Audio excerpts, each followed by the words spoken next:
దేవుని పరిశుద్ధ నామమునకి మహిమ కలుగును గాక. ఈ వీడియో వీక్షిస్తున్న ప్రేక్షకులందరికీ క్రీస్తు శ్రేష్టమైన నామం పేరిట నా హృదయపూర్వక వందనాలు తెలియపరుస్తూ ఉన్నాను. ఎందుకు మీ ముందుకి నేను ఈ మాటలు మాట్లాడటానికి వచ్చానంటే, నా జీవితంలో ఒక గొప్ప మార్పు ఒక సందర్భంలో కలిగింది. ఆ మార్పు ఏంటి అంటే, నేను కరెక్ట్గా గడిచిన సంవత్సరానికి ముందు, అంటే 2023 జూలైకి ముందుగా నా ప్రసంగం చేసే విధానం, నేను మాట్లాడే పద్ధతి క్రమం వేరేగా ఉండేవి. మీరు అప్పట్లో 2023 జూలైకి ముందు నా ప్రసంగాలు విన్న వాళ్ళకి, నన్ను వేదికల మీద, బహిరంగ వేదికల మీద లైవ్లో నా ప్రసంగాలు విన్న వాళ్ళకి, లేదా యూట్యూబ్లో కానీ సోషల్ మీడియా ద్వారా కానీ నా ప్రసంగాలు విన్న వారికి తెలుసు, చాలా ఉజ్జీవంగా, చాలా ఉద్రేకంగా నా వాయిస్ ఇక్కడ లోపల నుంచి, అంతరంగంలో నుంచి వచ్చేది. గంభీరంగా, బిగ్గరగా కేకలు వేస్తూ అరిచి వేదిక మొత్తం ఆ చివరి నుంచి ఈ చివరి వరకు తిరిగి తల నుంచి అరికాలు వరకు చెమటలతో నిండిపోయేది శరీరం అంతా. సూట్ వేసుకుంటే సూట్ కూడా తడిచి చెమటలు చుక్కలు కారుతూ ఉండేవన్నమాట. అంత భయంకరంగా స్టెయిన్ అయిపోయేవాడిని. అరిచి ప్రసంగాలు చేసేవాడిని. చాలా చక్కగా దేవుడు ఆయన 7 అభిషేకమునిచ్చి వాడుకునేవాడు. అయితే 2023 గడిచిన సంవత్సరం జూలై 28వ తారీఖున నాకు హార్ట్ అటాక్ రావటం, నాకు స్టంట్ వేయటం జరిగింది. 2 స్టంట్లు నాకు వేశారు. స్టంట్లు వేసిన తర్వాత చాలామంది పాస్టర్స్ ఫోన్ చేశారు, ఆరోగ్యం జాగ్రత్త అని చెప్పారు, ప్రార్థనలు చేశారు, చాలా మంచి విషయాలు చెప్పారు. అయితే ఒక పాస్టర్ గారు నాకు ఫోన్ చేశారు. ఆయన బహుశా మీలో చాలామందికి తెలిసి ఉంటుంది. ఆయన పేరు కిరణ్ పాల్ గారు, WCM కిరణ్ పాల్ గారు. గుడివాడలో ఆయన ఉంటారు. అయితే ఆయన మా మినిస్ట్రీ నంబర్కి కాల్ చేశారు. కాల్ చేస్తే వాళ్ళు నాకు ఫోన్ ఇచ్చారు. అప్పుడే నాకు 2 స్టంట్స్ వేశారు. క్యాథ్లాబ్ నుంచి బయటికి నన్ను షిఫ్ట్ చేశారు. స్టంట్స్ వేసి అప్పుడే నన్ను బయటికి తీసుకొచ్చారు. నేను బెడ్ మీద ఉన్నాను. ఫోన్ నా చెవి దగ్గర పెట్టారు మా మినిస్ట్రీ వాళ్ళు. అయితే ఫోన్ మాట్లాడుతుంటే కిరణ్ పాల్ గారు చెప్పారు, ప్రైజ్ ద లార్డ్ బ్రదర్ అని మాట్లాడారు. నేను ప్రైజ్ ద లార్డ్ బ్రదర్ అని చెప్పాను. మీకు స్టంట్ వేశారని చూసాము, హార్ట్ అటాక్ వచ్చింది అని మాకు తెలిసింది. ప్రార్థన చేస్తున్నాం, దేవుడు మిమ్మల్ని స్వస్థపరుస్తాడు అని చెప్పారు. చాలా సంతోషించాను. అయితే ఆయన ఒక చిన్న అడ్వైజ్ ఇచ్చారు నాకు. కిరణ్ పాల్ గారు, ఆయన నా తోటి సేవకులు, నా జత పనివారు. అయితే నాకంటే సీనియర్ సేవకులు ఆయన. బహుశా ఇప్పుడున్నటువంటి యవన సేవకులందరికంటే నేను లేట్గానే సేవకు వచ్చాను. 2018 సంవత్సరంలో నేను సేవకు వచ్చాను. వీరందరూ కూడా విజయప్రసాద్ రెడ్డి గారు, జేమ్స్ గారు, కిరణ్ పాల్ గారు, ఇంకా కొందరు సేవకులు యవన ప్రాయంలో ఉన్న వీళ్ళందరూ కూడా నాకంటే దాదాపుగా 8-10 సంవత్సరాలు సేవలో ముందున్నవారే. అయితే ఆయన నాకు ఫోన్ చేసి కొన్ని విషయాలు చెప్పిన తర్వాత మాట్లాడినారు, మీరు చాలా చక్కగా వాక్యాన్ని చెప్తారు, అయితే ఓ చిన్న మాట చెప్తాను, మీకు చిన్న సలహా అని చెప్పేసి ఆయన అన్నారు. ఇప్పటి నుంచైనా కొంచెం నెమ్మదిగా మాట్లాడండి, గట్టిగా అరిచి మాట్లాడకండి, నెమ్మదిగా మీరు చెప్తున్న వర్తమానాలే కాస్త నెమ్మదిగా మీరు మాట్లాడండి అని మీ ఆరోగ్యం కోసం చెప్తున్నాను అని ఆయన చెప్పారు. నిజంగా ఒక సొంత సహోదరుడు నాకు చెప్పినట్లుగా ఆ మాట నాకు అనిపించింది. అంతకుముందే మా అమ్మ కూడా చెప్తూ ఉండేది, అంత గట్టిగా అరవకూడదురా, కొంచెం నెమ్మదిగా చెప్పు, కొంచెం నెమ్మదిగా చెప్పు, అంత గట్టిగా అరిస్తే ఎక్కువ ఆయాసం వచ్చేస్తుంది, స్ట్రెయిన్ అయిపోతున్నావు అని చెప్తూ ఉండేది. ఆ స్టంట్ వేసిన తర్వాత కిరణ్ పాల్ గారు ఆయన ఫోన్ చేసి నాతో మాట్లాడి ఆ మాట చెప్పారు. చాలా నెమ్మదిగా ఆ మాట చెప్పినప్పుడు నాకు సంతోషం వేసింది. అయితే సంవత్సరం అయిపోయింది, సంవత్సరం 2 నెలలు అయిపోయింది. ఇప్పటికి నాకు 2 స్టంట్లు వేసి. అయితే ఇప్పుడెందుకు ఆ మాట నేను జ్ఞాపకం చేసుకుంటానంటే, కిరణ్ పాల్ గారు అంతకుముందు నాకు జస్ట్ ఏ రోజు నేను ఆయన ముఖాముఖిగా కలవలేదు, ఏ రోజు ఫోన్ కాంటాక్ట్ ద్వారా కూడా కాన్వర్జేషన్ మాకు లేదు, ఏ రోజు ఆయన్ని కలవలేదు, మాట్లాడలేదు, పరిచయం కూడా లేదు. ఏదో 1-2 సందర్భాల్లో యూట్యూబ్లో, సోషల్ మీడియాలో ఆయన వీడియోస్ చూశాను అంతే తప్ప ఏ రోజు రెగ్యులర్గా ఆయన్ని ఫాలో అయింది, మెసేజ్ చూసింది కూడా లేదు. ఆయన నాతో ఆ విషయం చెప్పిన తర్వాత నాకెందుకో దేవుడే మాట్లాడాడేమో, ఈ సేవకుడి ద్వారా ఆ మాట నాకు చెప్పాడేమో అని అనిపించింది. తర్వాత నేను డిశ్చార్జ్ అయిపోయిన తర్వాత యూట్యూబ్లో కిరణ్ పాల్ గారి ఆ యొక్క యూట్యూబ్ ఛానల్లో ఆయన వీడియోస్ అన్నీ కూడా నేను వీక్షించటం జరిగింది, చూశాను. అయితే ఆయనలో నిజంగా దేవుని యొక్క గుణగణాలు నాకు కనిపించాయి.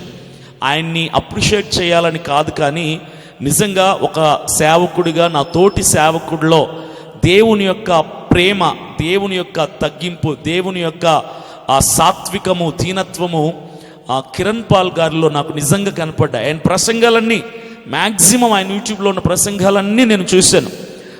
హైందవ మత పెద్దల మీద కావచ్చు, క్రైస్తవేతరుల మీద కావచ్చు, వాక్యానికి వ్యతిరేకంగా విరుద్ధంగా ప్రసంగాలు చేస్తున్న వారి మీద కావచ్చు, ఆయన వివరణ ఇవ్వటం కానీ, ఖండించే పద్ధతి కానీ నిజంగా నాకు అనిపించింది.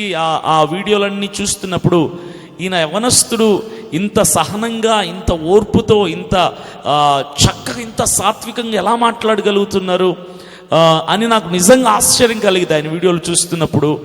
దేవుని యొక్క ఆ ప్రేమ నాకు ఆయనలో కనిపించింది. ఎవరిని కూడా ఏకవచనంతో సంబోధించకుండా ప్రతి ఒక్కరిని కూడా, క్రైస్తవేతరులనేంటి, క్రీస్తు ప్రభువుల వారిని దూషిస్తూ బురద చల్లుతూ మాట్లాడుతున్నటువంటి వారు, రాధా మనోహర్ దాస్ గారు, కరుణాకర్ సుగుణ, ఇలాంటి వారినైతేనేంటి, ప్రతి ఒక్కరిని కూడా గౌరవప్రదంగా, ప్రేమపూర్వకంగా మీరు గారు అంటూ సంబోధిస్తూ నెమ్మదిగా, సాత్వికంగా, దీనుడిగా ఆయన చెబుతున్న వివరణని చూసి నాకు చాలా ఆశ్చర్యం వేసింది. నిజంగా అంత దేవుడు మహాజ్ఞానం ఇచ్చాడు చిన్న వయసులో నాకు అనిపించింది. అప్పుడు ఆయన నాకు చెప్పిన మాట నాకు జ్ఞాపకం వచ్చింది. మీరు నెమ్మదిగా చెప్పండి, గట్టిగా అరవద్దండి, స్టెయిన్ అవ్వద్దు అని చెప్పిన మాట జ్ఞాపకం వచ్చింది. ఆయన చేస్తున్నదే నాకు చెప్పాడు అని నాకు అనిపించింది. అయితే ఆ స్టంట్ వేసిన తర్వాత ఈ సంవత్సరంలో నా ప్రసంగం చేసే విధానాన్ని నేను మార్చుకోవడం జరిగింది. కేవలం దేవుడు కిరణ్ పాల్ అనే సేవకుల ద్వారా నాకు ఒక సలహా ఇచ్చారని నేను అర్థం చేసుకున్నాను. ఆ రోజు నుంచి వేదిక మీద అటు ఇటు తిరగటం మానేసి నిలబడి చెబుతున్నాను. ఆ రోజు నుంచి గట్టిగా అరవటం, కేకలేసి అరుస్తూ చెప్పటం తగ్గించేసి నెమ్మదిగా మాట్లాడడం మొదలుపెట్టాను. అది వరకు స్టంట్ వేయటానికి హార్ట్ అటాక్ ముందు క్రైస్తవేతరుల్ని, హైందవ మత పెద్దల్ని ఇష్టం వచ్చినట్టుగా ఏకవచనం వాడుతూ తిడుతూ మాట్లాడేవాడిని. తర్వాత కిరణ్ పాల్ గారి ప్రసంగాలు, ఆయన ఇచ్చేటువంటి వివరణలు, ఆయన ఖండించే పద్ధతి, క్రమం చూసిన తర్వాత నా క్రమం కూడా నేను మార్చుకున్నాను నా సేవా జీవితంలో. నేను ఇదివరకే ఒకసారి ఒక వీడియోలో చెప్పాను, నేను ఎప్పుడు కూడా ఏదైనా నా లోట్లు పాట్లుంటే సరి చేసుకుంటాను. ఎవరు చెప్పినా నేను సరి చేసుకునే మనస్తత్వం కలిగిన వ్యక్తిని. నాలో ఏదైనా తప్పులుంటే ఎవరైనా చెప్తే నేను వాటిని కరెక్ట్ చేసుకోగలిగినటువంటి మనసు కలిగిన వాడిని, సమర్థించుకొని నేను చేస్తున్నదే రైట్ అని చెప్పే వ్యక్తిత్వం నాది కాదు. అయితే కిరణ్ పాల్ గారు ఏ రోజైతే నాతో మాట్లాడారో, ఏ రోజైతే ఆయన ప్రసంగాలు యూట్యూబ్లో నేను చూశానో, ఆయనను చూసిన తర్వాత నా ప్రసంగాలు చేసే పద్ధతిని కానీ, గట్టిగా అరవటాన్ని తగ్గించుకున్నాను.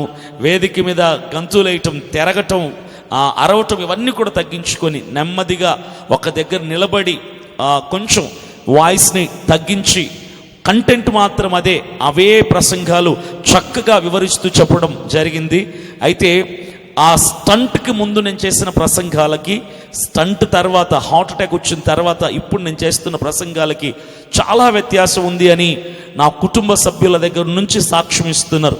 మా అమ్మ కావచ్చు, మా డాడీ కావచ్చు, మా వైఫ్ కావచ్చు, నా కుటుంబ సభ్యులు, నా బంధువులు, స్నేహితులు, తర్వాత నా తోటి సేవకులందరూ చాలా క్లియర్గా చెప్తున్నారు.